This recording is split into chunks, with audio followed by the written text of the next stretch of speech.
talking about inequalities. Inequalities is a math sentence using the following symbols. We have this symbol, which means less than. We have this symbol, which means greater than.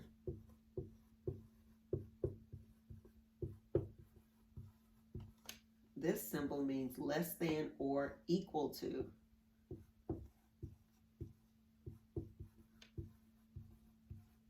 So it's almost like you put the less than symbol and an equal sign together.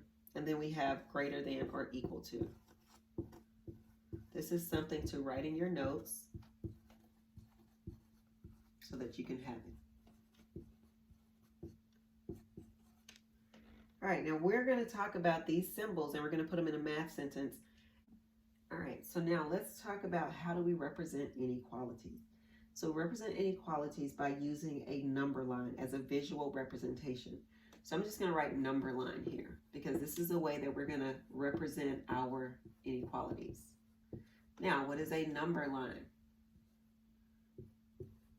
We have positives, we have negatives. So these are going to be integers on our number line.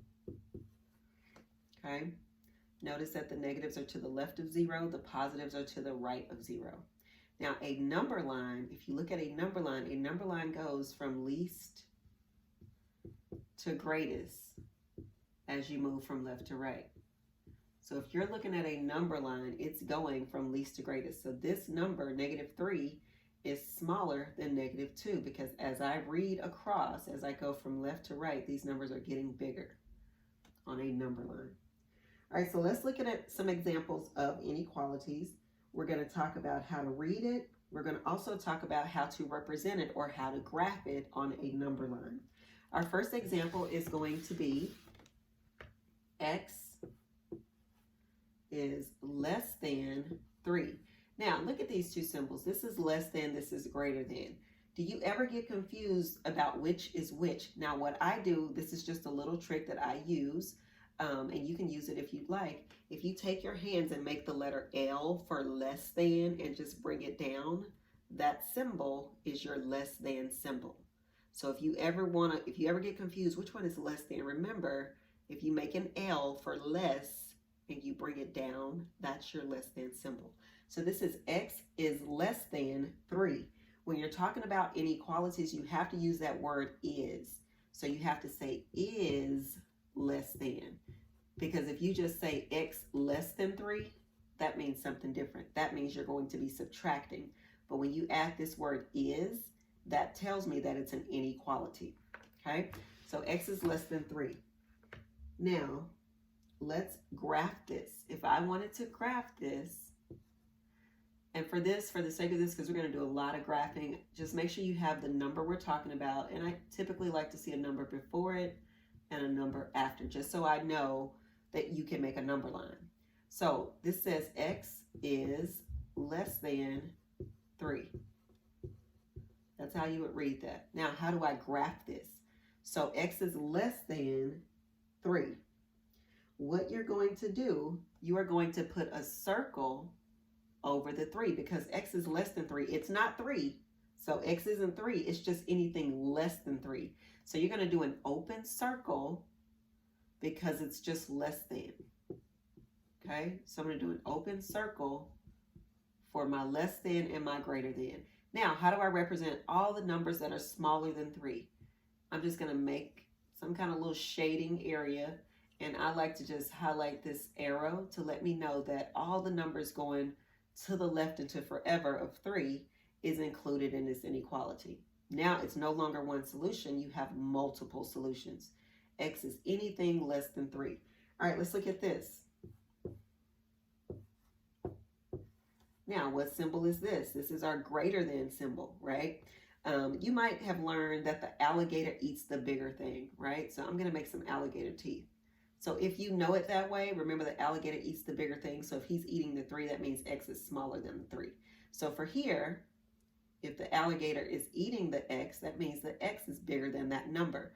So for this, x is bigger than -2. So we're going to put is greater than.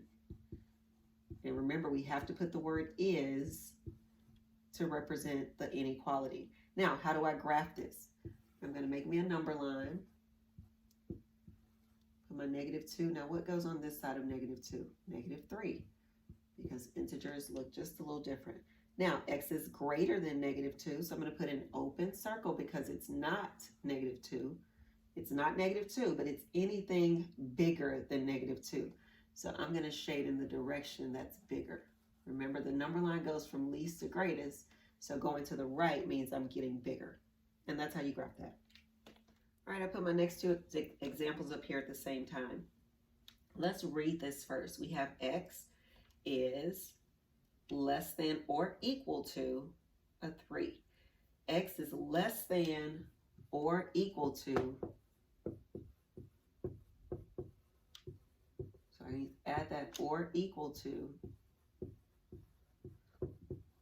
3. So can x be 3? Yeah, it can be 3 because it's less than or it's equal to 3. Now, how do I represent on my number line? Let's put my 3, put a number behind it, a number before it.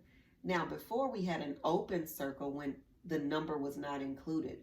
But if the number is included, if you see this little line underneath, that means or equal to. If it's included, we got to color that circle in. So we're going to shade the circle in. This is called a closed circle. And we're going to shade in whichever direction we need to. For this case, it's less than or equal to 3. So that means it's 3 or anything that's smaller than 3. All right, let's do this one. X is greater than or equal to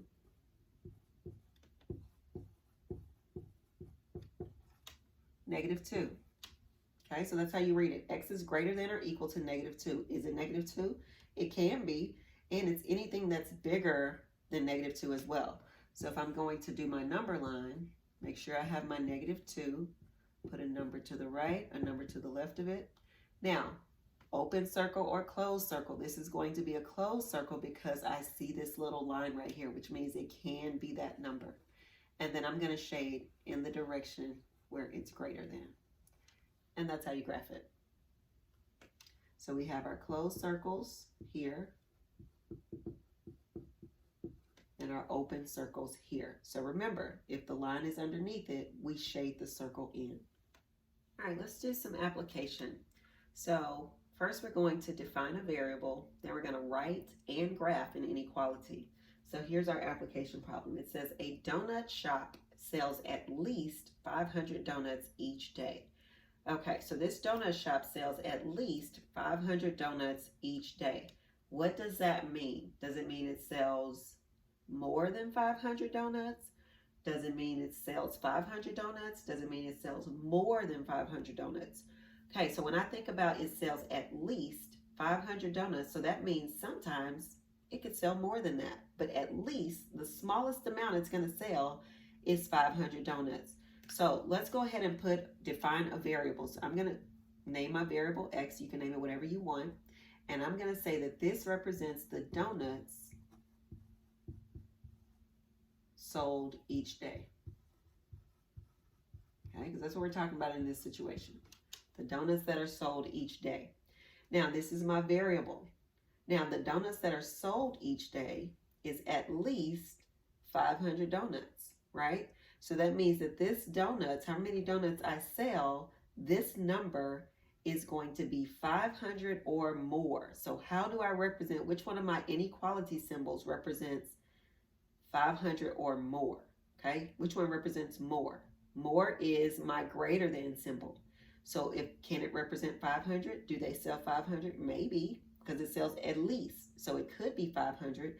So if I want to represent the number as well, I have to use or equal to. So that means that X is going to be greater than or bigger than or equal to 500.